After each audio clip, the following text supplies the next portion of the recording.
Shalom. Shalom. Baik, ini sore kayak kurang semangat begitu.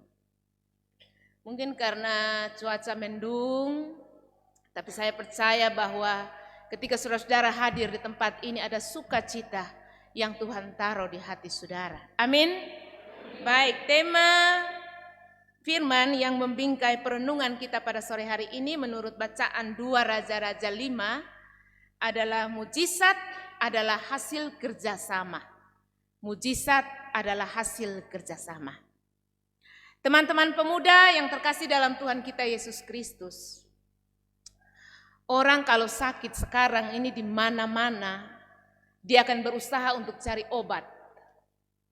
Sampai di mana kadang-kadang sakit nih, kalau sakit-sakit ringan kita cari obat di sini gampang. Tetapi ada sakit-sakit, ada penyakit-penyakit yang banyak kali secara medis tidak dapat diobati, sehingga membuat orang putus asa.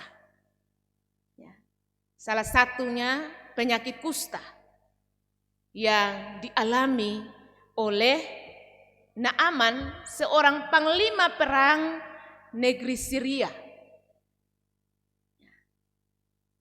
Syria ini adalah negara tetangga daripada Israel.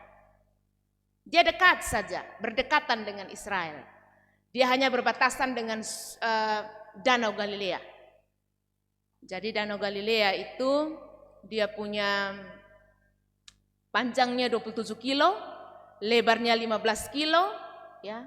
Di bahagian barat daripada Danau Galilea itulah negeri Syria. Sama kayak kotong di sini, kotong lihat Pikefa sana. Ya. Masih satu daratan, itu negeri Syria. Nah, ada sesuatu yang mau Tuhan kerjakan melalui Naaman. Dengan penyakitnya ini Tuhan mau melakukan sesuatu.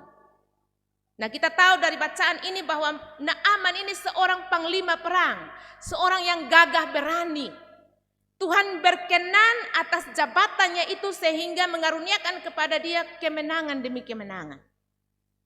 Tapi sayangnya dia sakit kusta. Yang saya bayangkan teman-teman semua adalah bahwa ketika dia seorang panglima perang dan berdiri di depan itu, pasti dia pakai pakaian kebesaran. Ya. Namanya pakaian kebesaran panglima dulu-dulu itu tutup dari kepala sampai di kaki. Jadi pasti tidak ada seorang pun yang tahu bahwa Naaman ini punya kekurangan adalah sakit kusta. Nah, teman-teman sekalian, dari bacaan ini diawali tentang siapa itu Naaman, kemudian dilanjutkan bahwa pada suatu ketika perang di Israel, tentara Syria bawa pulang tawanan. Salah satu tawanan itu ada seorang anak kecil yang dibawa kemudian dia menjadi pelayan daripada istri Naaman. Ketika pelayan ini tahu bahwa tuannya ini sakit kusta, dia bilang kepada istri Naaman, sekiranya kalau dapat tuanku dibawa ke seorang nabi di Samaria di Israel itu, pasti ia akan disembuhkan.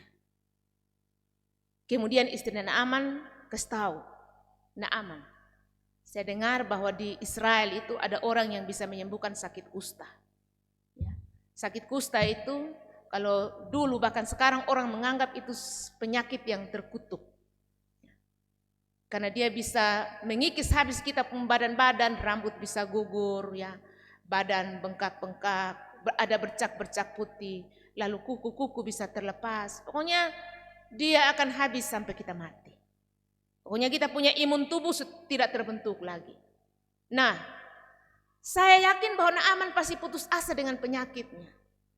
Kalau di luar dia adalah seorang yang gagah dan hebat. Dia bisa melawan semua orang. Tetapi kekurangannya ialah bahwa dia tidak dapat melawan penyakitnya sendiri.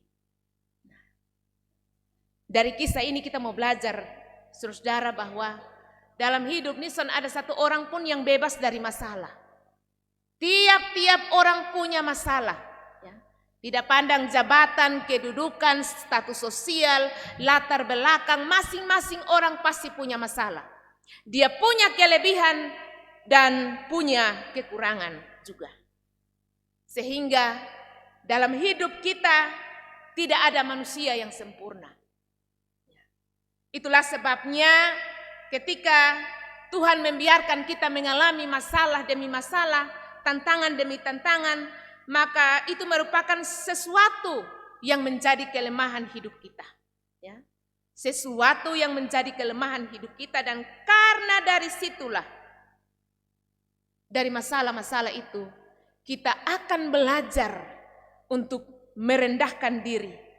Kita akan belajar untuk tidak sombong. Karena itu mari kita belajar bagaimana Tuhan mengerjakan imannya seorang jenderal, seorang yang terhormat, ya, seorang Syria yang nantinya kemudian dia akan berurusan dengan Tuhan. Supaya kotong tahu, Naaman ini bukan orang percaya.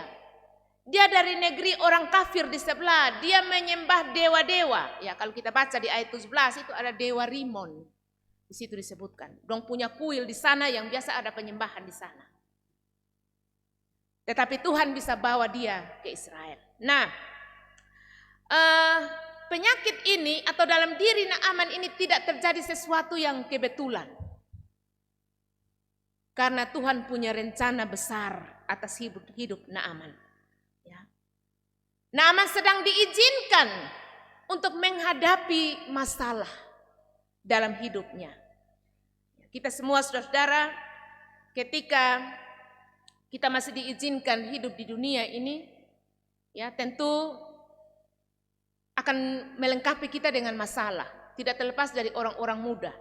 Mungkin dalam hidup kita hari-hari, kalau kotong masih hidup dengan orang tua mau supaya kita bikin begini, tapi kotong anak-anak mau untuk bikin begini. Kadang-kadang kotong so nasihati, saya pikir dengan orang tua. Sehingga masalah demi masalah itu bisa datang. Satu-satunya tempat yang son ada masalah itu di mana? Satu-satunya tempat yang son ada masalah di kuburan. Di kuburan itu son ada masalah di situ. Selesai. Betul toh? Jadi ketika Tuhan izinkan kotong hidup dalam masalah, kotong son usah berdoa bilang, aduh Tuhan nih, tolong angkatin masalah dari beta dulu besok kuat lah. Itu sama saja yang kotong berdoa supaya mendekatkan kotong di dalam liang kubur. Jangan salah berdoa untuk Tuhan angkat masalah. Kotong harus berdoa Tuhan kasih kekuatan supaya kotong bisa berhadapan dengan masalah-masalah. Saudara yang terkasih, jangan kita berharap bahwa dalam hidup kita itu ketika satu masalah datang lalu dia selesai dan itu habis sudah. Kadang-kadang soalnya begitu. Ada satu masalah datang, tantangan datang, belum habis datang lagi yang satu. Atau ini satu yang habis lalu datang bertubi-tubi masalah yang sama. Sehingga kita belajar dari masalah ke masalah sebagai orang percaya. Kita belajar dari iman ke iman. Kita belajar dari pertolongan ke pertolongan Tuhan yang lain. Supaya kita juga sebagai manusia yang percaya kepadanya punya kesaksian hidup. Bahwa ketika saya berjalan bersama Tuhan, ada sesuatu yang saya dapat. Tidak sia-sia. Karena itu Paulus bilang bahwa hidup ini adalah pertandingan iman. Ya. Paulus bilang pertandingan iman. Ya. Pertandingan iman ketika kita ada di dunia sini. Orang kalau mau bertanding itu misalnya pertandingan lari. Ya harus lari, ikut bertanding lari. Supaya dapat kemenangan. Jangan orang bertanding kita duduk-duduk. Itu sama dengan begini. Banyak anak muda sekarang ini memberi diri untuk pelayanan gereja. Saya lihat semakin banyak. Ya. Memberi diri untuk pekerjaan-pekerjaan Tuhan. Tetapi ingat bahwa lebih banyak lagi anak-anak muda menyia-nyiakan kesempatan dengan gadgetnya, dengan HP-nya. Orang lain ada duduk, dengar firman, sibuk pelayanan sini sana. Yang lain sementara main game. Ketika main game kita kumpul poin. Ketika main game kita kumpul poin, itu sama dengan kita memuliakan diri kita sendiri. Tetapi kita ada dalam pekerjaan Tuhan, kita kumpul poin untuk memuliakan Tuhan. Jadi kumpul poin untuk memuliakan diri itu sia-sia. Itu sama dengan orang ada bertanding, kotong ada duduk menyia-nyiakan waktu. Soalnya ada guna. Karena itu selagi kesempatan hidup Tuhan masih berikan kepada kita, pergunakan waktu yang ada untuk kumpul poin yang berkenan bagi Tuhan. Berjam-jam kalau kotong main HP, berjam-jam kalau kotong chat dengan teman. Ya. Apa yang kita dapat? Soalnya ada. Ya. Pujian dari manusia itu menjadi sia-sia. Ya. Lalu kutanya hari Minggu engkau kemana? Kemana? Oke? Hari Minggu pi mana? Pi gereja. Oh, pi gereja betul. Belasan tahun, berpuluh-puluh tahun kotong hidup di gereja. Ya. Tapi mungkin kotong sama ke bangsa Israel. 40 tahun mereka hidup bersama-sama dengan Tuhan dan menikmati banyak mujizat, tapi mereka tidak bertumbuh apa-apa. Itu sama dengan kotong, kan kotong bertahun-tahun rajin datang gereja. Tapi hanya rajin untuk datang, duduk, dengar, diam, pulang son bikin apa-apa. Firman itu kotong terima tak pontas keluar. Sonde diam di dalam kotong pung hati. Sonde memberikan dampak di dalam kotong pung hidup. Dan tentu ini menjadi sia-sia. Ya. Nah, kalau begitu berarti bagaimana mujizat mau terjadi? Kalau hidup beriman kita tidak tumbuh. Ya. Kita tidak berubah. Nah, saudara, kalau hidup kita masih dibelenggu oleh pikiran-pikiran masa lalu juga, kotong lepas sudah. Karena ketika pikiran-pikiran kita masih dibelenggu masa lalu, kita tidak bisa maju di masa depan. Ya. Sehingga Paulus bilang, aku melupakan apa yang ada di belakangku, supaya aku berlari-lari mengejar tujuan yang ada di depan. Tujuannya siapa? Tujuannya Tuhan. Tujuannya Tuhan itu tidak dapat kita pahami, tidak dapat kita selami. Nah, kita kembali ke firman ini. Naaman dia mendengar bahwa ada orang di Israel yang bisa menyembuhkan dia. Dia pergi menghadap rajanya. Dia minta rekomendasi. Kalau bisa, Raja Syria kasih dia rekomendasi kepada Raja Israel untuk dia bisa masuk dan menyembuhkan penyakitnya. Ya. Dan dia sampai di Israel, dia kasih surat ini Raja Israel. Raja Israel terpukul setengah mati. Dia berpikir, ini orang ini, kapan saya menyembuhkan orang kok dia bisa datang kok bawa ini surat minta saya supaya menyembuhkan. Ini cari gara-gara sah. Raja Israel belum memahami maksud Tuhan.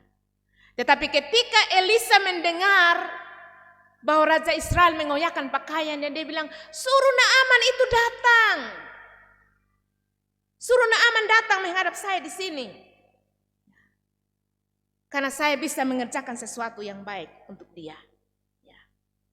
Nah, kemudian ayat 9 di situ berkata bahwa kemudian datanglah Naaman dengan kudanya dan keretanya lalu berhenti di depan pintu rumah Elisa. Naaman sampai di sana, dia menyangka bahwa Elisa akan sambut dia. Karena dia ini seorang pejabat yang datang dari negeri seberang. Tapi ternyata tidak. Elisa mengutus pelayannya, Gehazi, untuk kasih tahu Naaman bahwa lupi mandi 7 kali di Sungai Yordan. Ketika kasih tahu begini, Naaman marah. Naaman tersinggung. Ya. Dia bilang, saya nih orang terhormat. Saya ini orang paling pengaruh. Kenapa Elisa mau keluar ketemu saya tidak bisa. Saya ini panglima perang, paling disegani di negara saya. Saya ini tamu, kenapa tidak disambut? Dia pikir bahwa ketika dia datang pasti Elisa akan keluar cepat-cepat, Nabi Elisa akan keluar untuk menyambut dia. Ternyata tidak. Ya, karena kebiasaan orang di Israel dan sudah ada aturan dari Nabi Elisa yang namanya sakit kusta, dia tidak akan bertemu muka. Dia hanya kasih tahu pesan dan pi mandi di Sungai Yordan. Itu semua berlaku sama, tidak pandang jabatan, tidak pandang lu siapa, tidak pandang. Elisa berpikir begitu. Nah, di sini saudara-saudara, Naaman harus bekerja sama dengan dirinya untuk bisa menentukan sikap. Kalau tadi yang pertama, Tuhan bekerja sama dengan Elisa. Lalu kemudian Naaman dia bekerja sama dengan istri dan pembantunya untuk datang di Israel. Sekarang Naaman harus bekerja sama dengan dirinya sendiri. Mengambil keputusan. Kalau dia pikir dia seorang pejabat, dia mau ikut atau tidak. Nah, di sini masalah terbesar. Dia pikir begini, kalau mau suruh mandi di Sungai Yordan, itu sungai di Syria sana lebih bersih dari Sungai Yordan. Siapa yang sudah lihat Sungai Yordan di YouTube? Sungai Yordan itu kalau kau lihat satu kali kecil anak, tapi itu sungai juga kotor. Ya. Sungai kotor. Naaman bilang itu sungai di Damsyik itu lebih bersih, ada 2 sungai. Kenapa beta son pi mandi di sana kau tahirkan? Tetapi ada maksud Elisa berkata begitu. Harus mandi di Sungai Yordan. Karena apa? Yang pertama, kuasa penyembuhan Allah ada di Israel. Allah itu adalah Allah Israel. Sehingga tempatnya juga harus ada di wilayah Israel.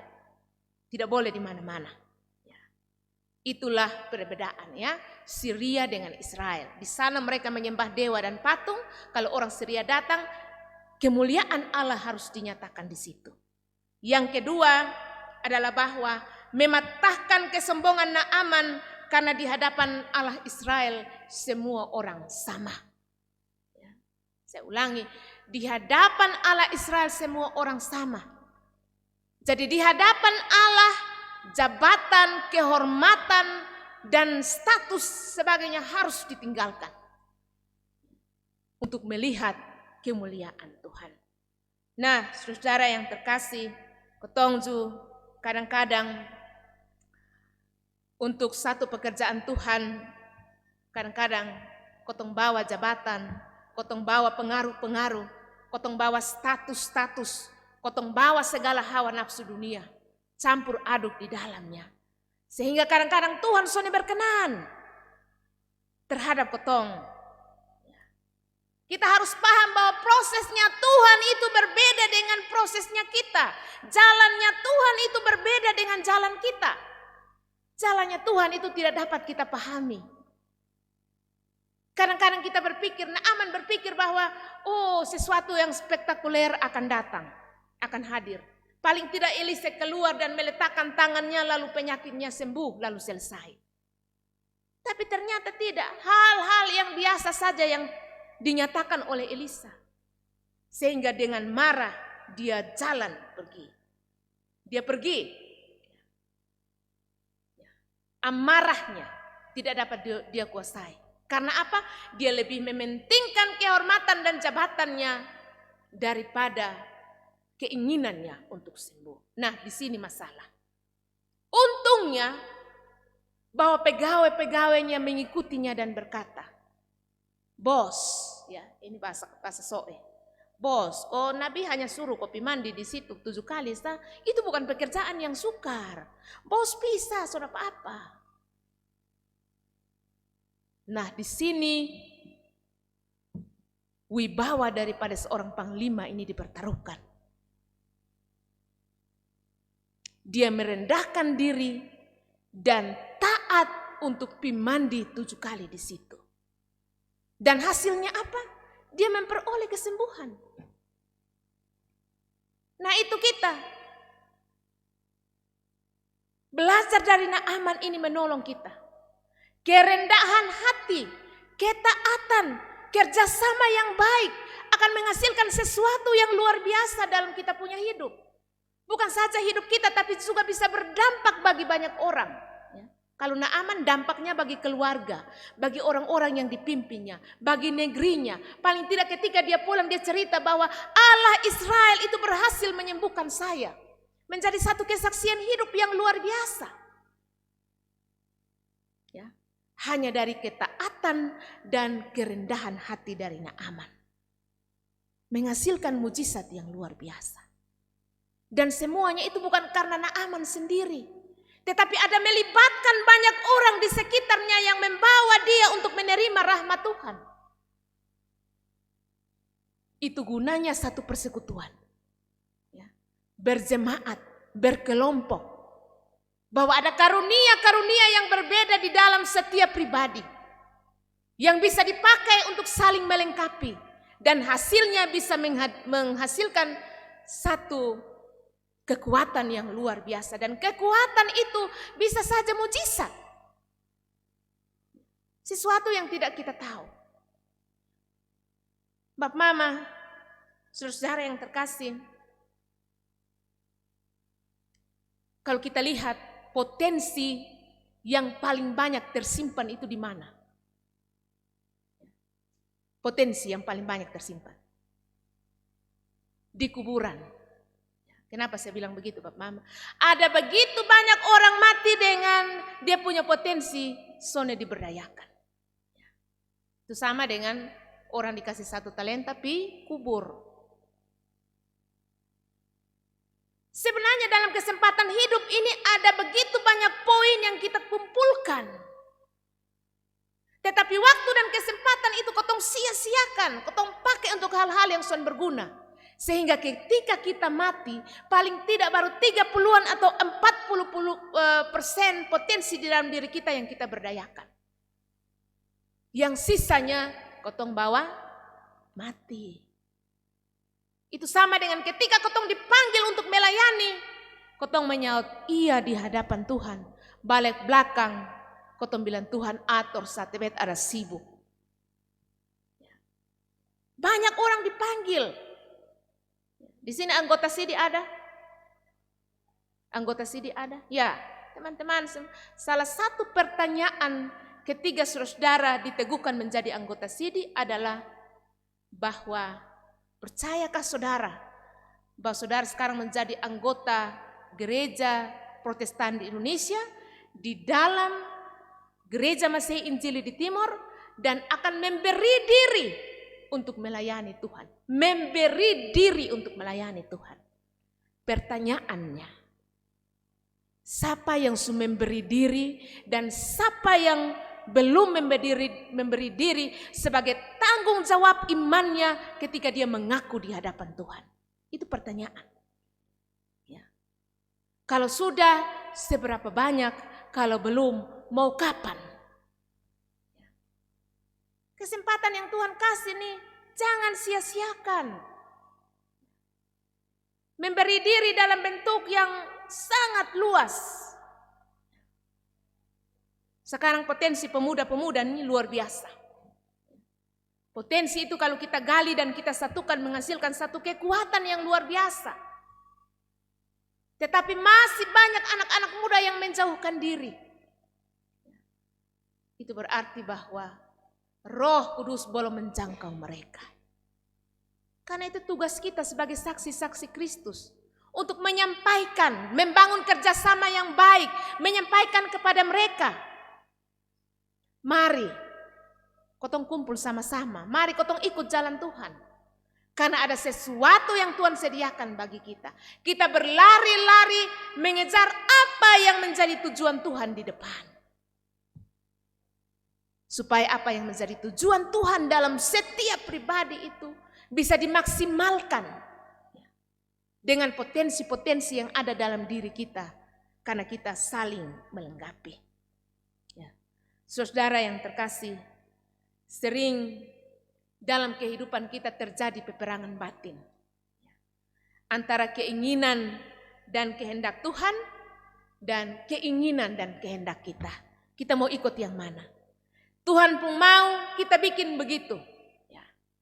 Tuhan pun mau melalui Elisa kasih tahu Naaman harus masuk mandi di sungai 7 kali. Tapi Naaman pun mau lain. Dia pikir Elisa mesti keluar dan tumpang tangan selesai dia pulang.